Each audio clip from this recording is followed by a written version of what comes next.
UFC Fight Night Moicano versus Saint Denis is this weekend, and I'm here to go over all of my picks and betting predictions for this card, going through every single fight on the card, finishing with the main event. Let's get started with the very first fight on the card.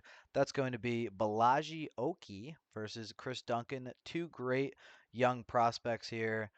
Um, Duncan has a bit more UFC experience, obviously, but I think Oki is a bit better, younger prospect, and just given the short bit of experience they have in the UFC, I don't know, man. I feel like Chris Duncan's going to pull it out just because I'm going to pick Oki here, but I'm going to take Oki by decision. I'm going to take him by decision, but it's either going to be that or like a flash knockout in like the first round. I'm going to go Oki by decision, but I don't know. I'm really torn on this one. I really have a feeling like Duncan's going to win, but my brain's telling me Oki, but I just have a weird feeling about Duncan. But I'm going to go Oki by decision. Let's move right on to the first women's fight on the card. Actually, some decent ones. I'm not gonna lie. Usually they'd be piss breaks, but these are actually somewhat decent. So we have Nora Cornhole versus Jacqueline Cavalcanti. Both decent prospects. Cornhole has wins over Melissa Mullins and Jocelyn Edwards. And dude, get this: Cavalcanti has a win over Josiane Nunes, the little fucking gremlin of a thing, mate. Oh my god, dude, I hate watching her fight, but yeah, she has a win over Josiane Nunes, which that's tough to come by in the women's division because, as we know, looks have a little bit to do with it, and the more you look like a man, the better you do in women's MMA. So anyway, both decent, both not men, and I'm gonna give a slight edge to Cornhole just because it's a home fight for her. I'm gonna give her the win by KO. She has a couple of KOs on her record, and I think hopefully after the first fight something big happens so that they have some energy to go off of. But I'm gonna go with a round two KO here. I'm gonna go round two. Nora Cornhole, first women's fight, whatever. Next fight, Daniel Perez versus Victor Altamirano. Yeah, this is a weird one. Perez is coming off a first round sub loss to Jafel Filho. And Altamirano, I don't know about you guys. I just don't like looking at him. He just kind of gives me some John Jones vibes. But he's coming off two losses to Felipe Dos Santos and Tim Elliott. Both tough fights, obviously, but he lost both of them. He does have two wins against Vinicius Salvador and Daniel Lacerda. Those are pretty decent wins as well. I'm going to give him the edge here, and I'll take Victor Altamirano by decision. Kind of funny he wasn't on the Mexico card. Is he not Mexican? Nationality Mexico. Yeah, I guess one. I don't know. He missed the cut, I guess, guys. He missed the cut. We could only have 10 fights, so he couldn't make the cut. Anyway, we're going to go with Altamirano here. We'll keep these open just in case we have to go back at the end here. Next fight, second women's fight. Aylin Perez and Daria Zaleznikova. Okay, whatever. Well, that's enough of that. What are these pictures, dude? Would you do like a modeling shoot? I thought we were fighting. Anyway, um, Aylin Perez, three straight wins, shaking her ass.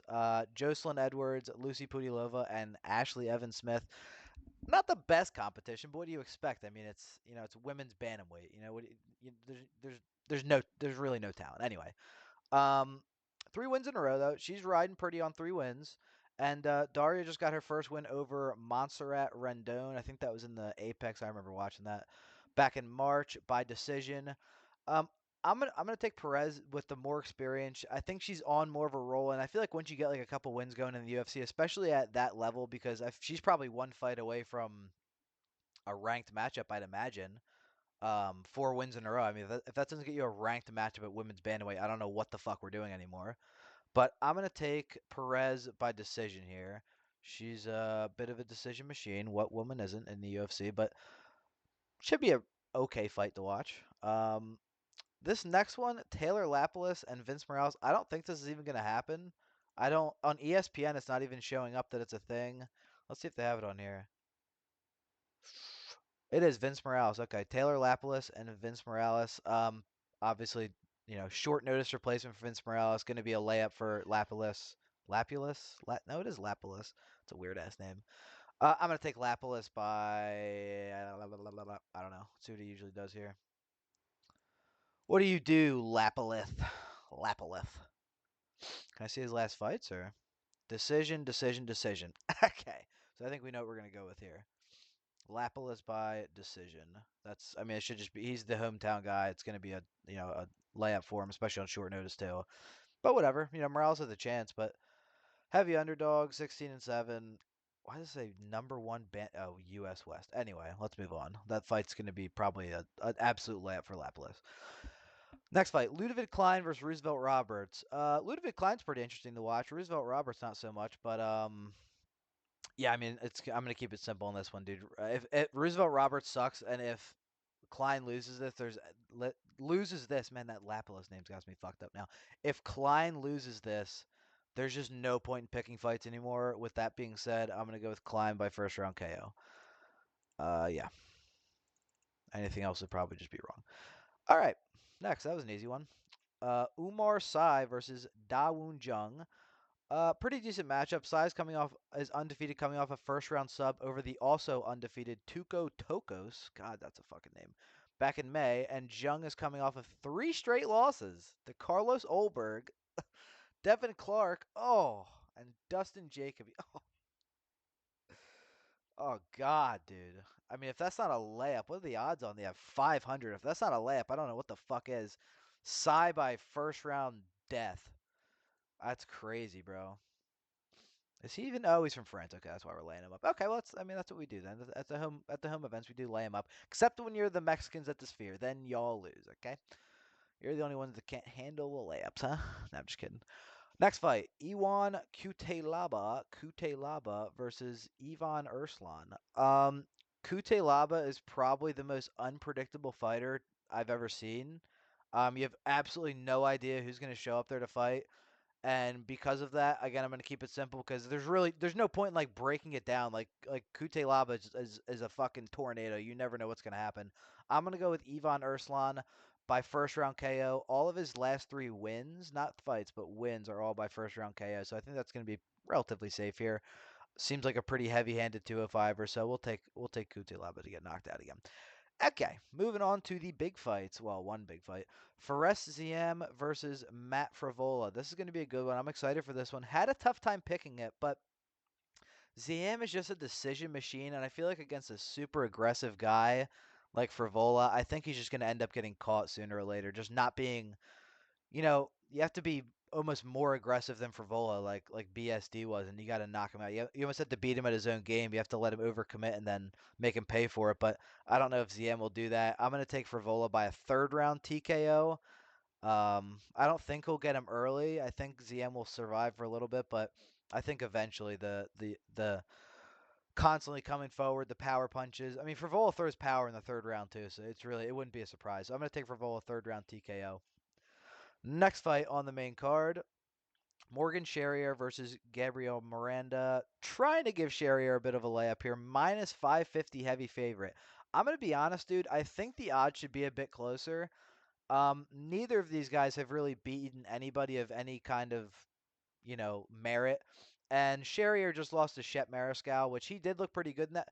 Mariscal looked pretty good in that fight, but I do think the odds should be closer here. I'm gonna take Sherrier by third round KO, but if you're feeling a little risky, man, maybe put some money on like Miranda, because I don't know, man. It seems a little bit they're not. He's not that much better than him on paper to justify it being that big of odds, but probably just being the home favorite. And yeah, he's had good fights at home. I think he had one fight before in France, and was, I think, one or two actually. Now I'm thinking about it, but anyway, Sherrier third round knockout. But if you're feeling a little bit risky, maybe Miranda as an underdog wouldn't be terrible, especially at those odds too. Moving up the card, Kevin Jousset versus Brian Battle. This is another tight one, man. Really tough one to pick.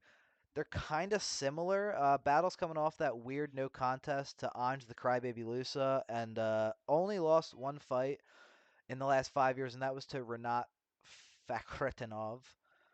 So he's definitely on a roll. Got a lot of good UFC experience. Jousset has just 3 wins in the UFC so far, and the best one and last one being against Song Kanan, who gave Ian Gary problems. So yeah, that's a tough one to pick. But I think given the experience, given the momentum of Battle, I feel like the last fight kind of stopped the momentum a little bit. But I don't think he definitely doesn't think he lost that fight. I think Lucy just quit the fight. But I'm gonna take Battle by decision. I'm gonna go Battle by decision.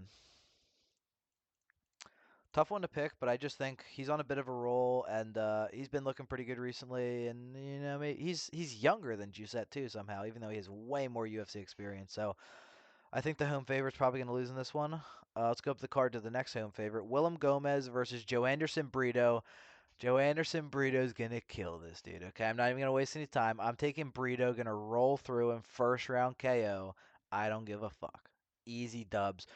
Brito's just fucking aggressive and just you just love to watch him fight. He's just one of the guys you love to see fight every time. So unfortunately, I think Will and Gomez is probably going to sleep, but that'll be funny to watch. Take it.